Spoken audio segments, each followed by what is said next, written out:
हाय friends. आज आपण one of the lifestyle disease blood pressure बद्दल जाणून घेणार आहोत. ब्लड प्रेशर सर्वांनाच माहित आहे. The impact of lifestyle on blood pressure is very important is diet. Diet high in salt, fat and cholesterol can lead to hypertension.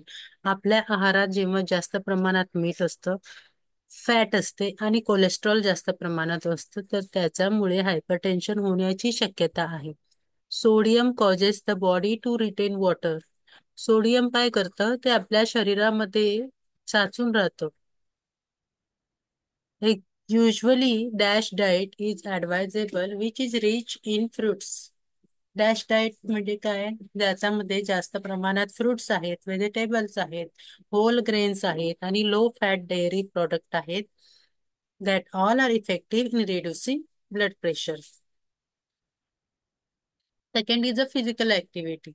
Sedentary lifestyle are a significant risk factors for hypertension. सतत एका जागेवर बसून राहणं किंवा कमी activity करणं हे risk factor आहे हायपरटेन्शन साठी. Regular physical activity strengthen the heart function. तुम्ही जेव्हा जास्त फिजिकल ऍक्टिव्हिटीज करतात तेव्हा तुमचे हार्टचे फंक्शन वाढतात. Daily exercise such as walking, swimming, cycling reduces the risk of arteries and it helps to reduce blood pressure.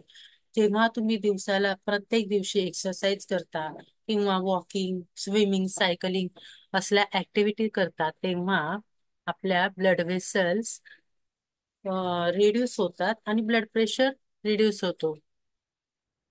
Stress. Chronic stress may contribute to hypertension by triggering the release of stress hormones that constrict blood pressure.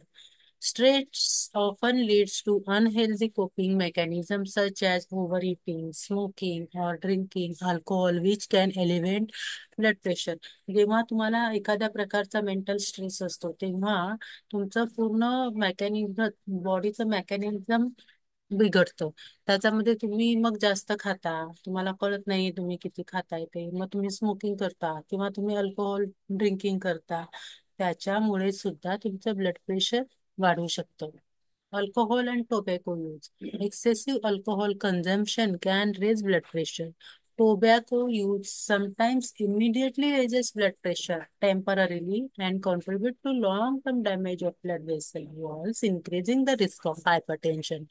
जेव्हा तुम्ही तंबाखूचं सेवन करता तेव्हा कधीतरी असं होतं की immediately तुमचं blood pressure हाय होतं आणि मग ते पुन्हा तुम्हाला त्याचं हायपरटेन्शनचे रिस्क इन्क्रीज होतात. Consequences of unmanaged hypertension. Uncontrolled high blood pressure can lead to serious complications such as heart disease, stroke, kidney damage, vision loss, and aneurysm. Preventive measures and management. Regular monitoring, healthy eating, active lifestyle, weight management, stress management, limiting alcohol, avoiding tobacco, and medication. Conclusion. High blood pressure is called as a silent killer.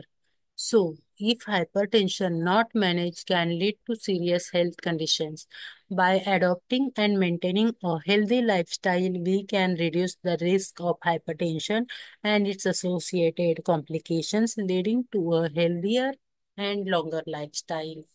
Lifestyle changes for lower blood pressure.